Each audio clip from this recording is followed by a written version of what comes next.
Λοιπόν, είμαστε παραλία Μαγκάνων, σε ένα μέρος που το ψάρεψα πάρα πολλές φορές το χειμώνα, αρκετές φορές,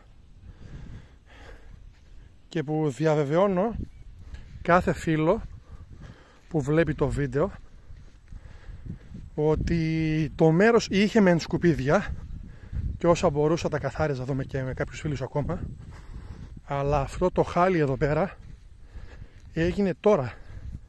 Έχει 2 εβδομάδες που έγινε. Από τη μέρα που ξεκίνησαν οι ζέστες και άρχισε ο κόσμος να κάνει τα μπάνια του. Λοιπόν, εδώ. Αυτά εδώ πέρα δεν υπήρχαν εδώ.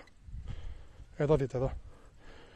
Τα αυτοκίνητα δεν έχουν μία σχέση με αυτό το πράγμα. Έτσι. Απλά τυχαίνει οι άνθρωποι τώρα αυτή τη στιγμή να κάνουν μπάνιο εδώ. Δείτε εδώ, δείτε πράγμα. Είστε αλήτες, ρε. Είστε αλήτες. Είστε αλήτες. Πραγματικά είστε αλήτες. Κοπρόσκυλα είστε. Αυτό είστε.